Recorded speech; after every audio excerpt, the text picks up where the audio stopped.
Morning, everybody. KC0VI Tom here. It's May, which means no camping for a while, which means we're stuck here at the house. Trucks came in, pan around here. It is quite a lot of plants, it looks like, but we're trying something a little different this year. Last year, at the height of the lockdown, we got a big order in. Then about a week later, we got a call from one of our suppliers who had a lot of cancellations and asked us if we could take, at a reduced price, of course, some of their stock, clear the shelves, kind of like, and we did that. And then we had a lot of people were working at home or working around the house, so we ended up ordering more. I had 2 more loads come in throughout the summer. Hey, little Dougie. She's got to inspect all the flowers and smell them. And the quality in the last couple of loads weren't like the first load. I mean, it was just normal. And they, at the cost of bringing them in. So we're trying, like I said, we got everything we normally do plus some. Which means, if it's green and a flower, it's on sale, Here she comes. Hey, TLJ. You want to say anything? We're going to head out to the camper. We're going to go out to the camper and do some video work on the AV system. Okay, well that sounds You've been good. playing in the water, haven't you? Yes, I have. You've been taking a bath out here, so. Yeah, you betcha. We're just walking around and showing them all the stuff. And like I says, if it's green and the flower, it's on sale. We have lots and lots of merchandise this year, so come visit us. Well, Silly Bear, should we go out to the camper? Or are you going to take a nap somewhere? And on the way out to the camper, we'll buzz through, take a look at some of the stuff we got here and there. I think we got a good selection of blooming plants. Don't ask me what their names are. I'm not my area of expertise. And in here, as you can see, we got a lot of stuff. One thing I can tell you in here, there's like 2,000 praying mantis to be released in here. That's our nature control, bug control method. We get praying mantis eggs in, we let them loose in here, and they pretty much will survive all summer. In the fall, we'll always come across probably 3 or 4 very large ones. So praying mantises have to eat so much a day to keep alive, and it doesn't matter if it's bugs, brothers or sisters. Anything that's smaller than them or the same size as them is fair game. Well, it's not the same day, and it's not the same week, and we got slammed pretty good there. That's what the delay was here. Kind of explains why the time between this video and the last one is longer than normal. But when you're at a business that has seasonal chunks in there, you just flow with go with the flow. Right now here we got a lot of families who are sprucing up the house or yard for graduations, either college or high school, and along with the normal bedding plants, springtime sprucing up the neighborhood. So anyway, let's see, this is the 9th year. We bought Pooh 8 years ago in the spring, so this is starting our 9th year. This is a Jayco, 1991 Jayco. The model number is 2300RB, 23 feet long. RB stands for rear bed or rear bathroom, depending on who you talk to at Jayco or the dealers. It is on a 1990 Chevy G30 van style frame front end. It's a real nice little camper, big enough for the 2 of us that we can scoot around, get into small campsites, into small parking lots. It's real fun to drive around in and out of traffic. It responds fairly good. It will fit in the garage, the main entrance of the Marriott, which is located downtown Des Moines. If you've ever been down there, you'll realize you have to actually pull into an overhang, and we do fit underneath there. That was an exciting weekend. Maybe later we'll have to do. We'll see if we get TLJ to do a Bridezilla episode. Our camper, like I said, we use it a lot than just camping. We spend a good chunk of money, and everybody who buys a Class C or A, even a Class B vans, are getting up there in price. You want to make sure you use it most you can. Get that money out of it. We probably use this for 60% of the time for camping. Go off in the woods somewhere, have a nice weekend, or an RV park, or go out with some friends. And it's a lot of fun to have eat, cook on the grill, eat outside, and have a nice campfire, enjoy the nature. Then I suppose another 20% is used for adventures, day trips. We'll go up to Des Moines, Minneapolis, Rochester, Waterloo, someplace for a shopping trip, or we go see some sights. There have been times we've asked friends to come along, and they kind of give us that funny look, like, you're taking your camper to go shopping? Are you local? But, like how we do it, before we leave, we'll grab a meat, cheese, and cracker plate, along with some pop, something cold to drink, water, and give us a spot to in between stores to stop and relax. Going down the freeway, if you got to do a nature call, you can go back to the bathroom and use that. 60 miles an hour down the road. The girls really had a lot of fun. A couple of those times we went somewhere, they were sitting at the dinette just enjoying it, watching a little TV, go down the road. I was up front with the other guys, and they were quite, it turned out better than what they thought, and never dreamed it had been so much fun. And, we use that quite a bit. And you can imagine all the storage you got so they can put stuff when they buy it. So, and the other 20%, make sure my math is right. Thank you, Independent School District 492, is for her business. The camper here has got a 1-ton air conditioner in it. It's like a flower cooler on wheels. You fire up that air conditioner, give it a couple hours to cool down, and we can actually store flowers in here. We use it a lot for large funerals. She'll make up the arrangements, and I'll bring them out here. They'll stay nice and cool. Then we drive up to the church, and usually I try to park in front of the church if the hearse isn't there, or somewhere right in front of the hearse if it is there. And the funeral home staff will come out ready to tell you you can't park there, and they recognize who we are. And they'll create a little assembly line. We'll unload all the arrangements in TLJ. We'll go in there with them to make sure nothing got damaged during shipping, make sure everything looks nice. And then by then I've moved the camper down around the corner somewhere out of the way. She'll come out and hop in, and we'll come back. Or if it's somebody we'll attend to service. Weddings. We're doing a lot of weddings, it seems like. The weddings are getting larger and larger. We're talking anywhere from 9 to 12 bridesmaids. That means there's going to be 9 to 12 groomsmen, along with all these other people. So these wedding parties are getting quite large, which means a lot more arrangements, and you need a bigger vehicle to take them. It works real good for that. A lot of times we'll ask the wedding party during the planning stage to check with the church, see if we can plug in to shore power so we can run the air conditioner. She will bring extra flowers and extra floral items for repairs. Or we're at one wedding, and the bride just had a horrible look on her face because she forgot an aunt. Joyce was able to quick make up an extra boutonniere, and nobody knew about it except for a few of the girls in the wedding party and Joyce. So that stuff like that, it's kind of give the kids that nice little assurance everything's going to be fine. A couple of the weddings that really stand to my mind, they were quite enjoyable. One was in early springtime over at the Clear Lake State Park. It was going to be an outdoor affair, and up to that blessed day, it was nice and warm and sunny, except for that Saturday morning. Yeah, you guessed it. The only thing good about it, it didn't rain. It was nice and sunny. It was probably 40 degrees, and it was quite windy. If the wedding group was not in the picture, next to the shelter house, they were hiding behind it, trying to get out of the wind. I was out here in the camper, nice and warm. The furnace was running. I had made a pot of coffee and looked over and saw it. So I kind of backed around the camper and backed up there and got a couple dirty looks from the troop. And I opened the door and says, "Nice and warm. Why don't you guys come in?" And it was a mad stampede getting in there. Got the girls in, and the guys came in. They found the coffee pot. Somebody quick ran into town, got a case of pop and water.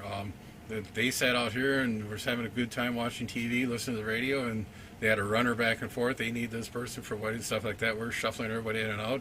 It just made the day a little more enjoyable for them, even though the weather was pretty bad out there. And they did end up getting some tarps up to block the wind for the actual ceremony. So another one that sticks in my mind is in late summer, early fall, football season, college football season just had started. It was one of those hot days, but if you're in the shade and there's a little breeze, it wasn't too bad.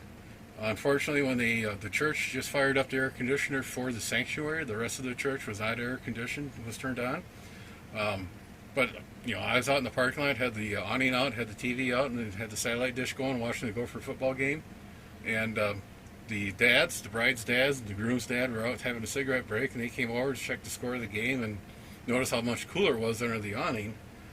Next thing I know, lawn chairs started appearing, and word got back to the wedding party that were suffering in the kitchen area of the church. He actually came out, more lawn chairs appeared, and we had pretty much all out there. And like I said, there's a couple of the ring bearers or flower girls were going back and forth. They need this person, or when the they got done taking pictures. You know, they were sitting out there. Somebody ran and got some pop, came back, and it was just a nice, enjoyable afternoon.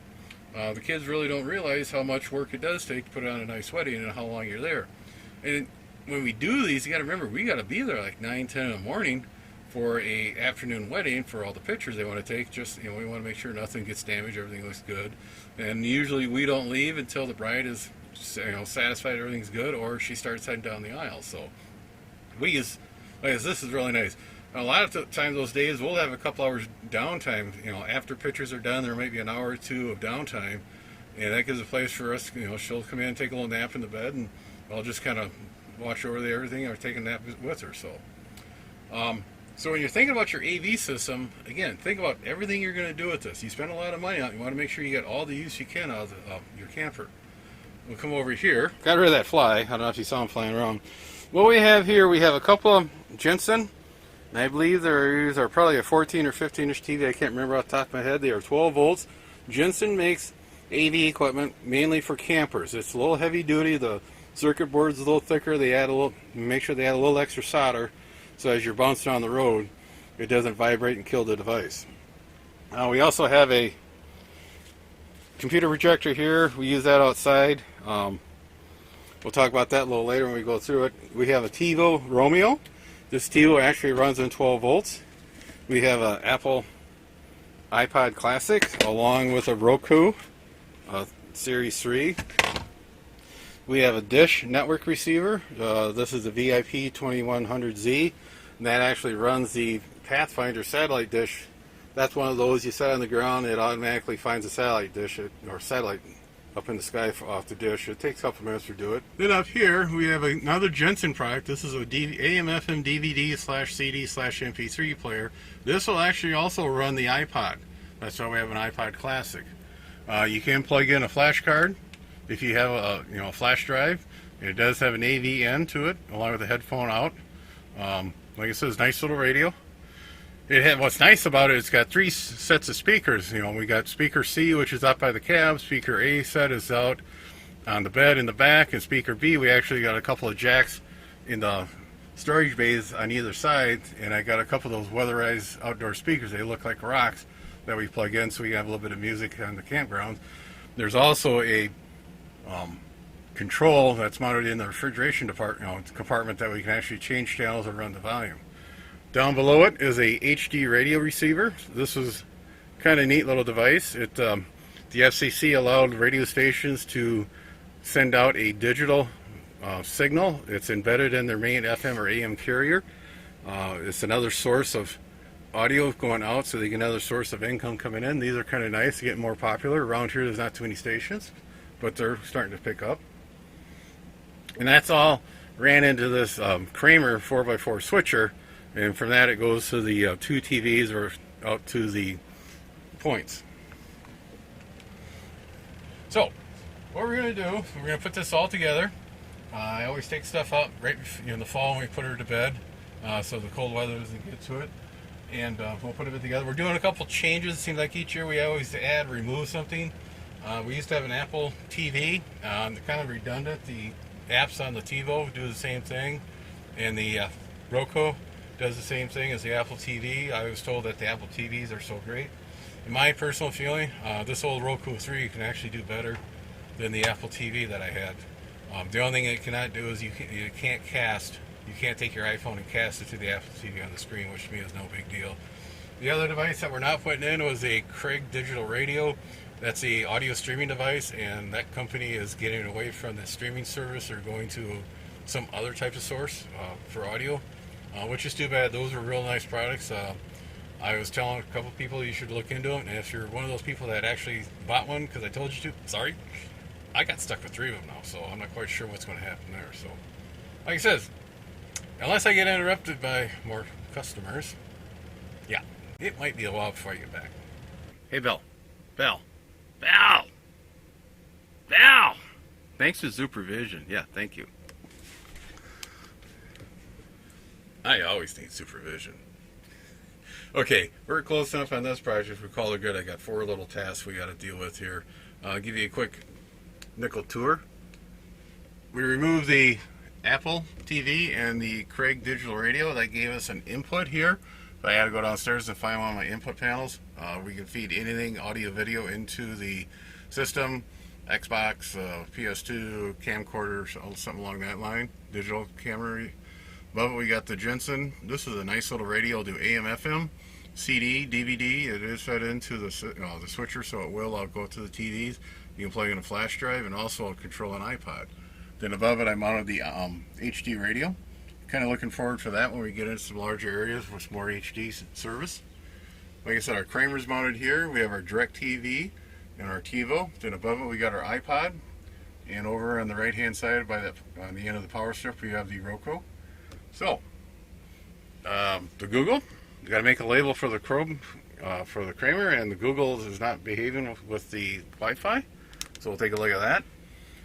The computer's all set up, the radios are all set up, so she'll be able to make contacts and start recording the inner software. The TiVo, again, we said we have put in an extra large hard drive. I believe that's a 4 terabyte. It holds a lot of movies. I don't think, right now I think we're at like 38% that we have stuff in there. We'll record different shows and series in the house, and we'll transfer out here through the Wi-Fi, the house Wi-Fi system.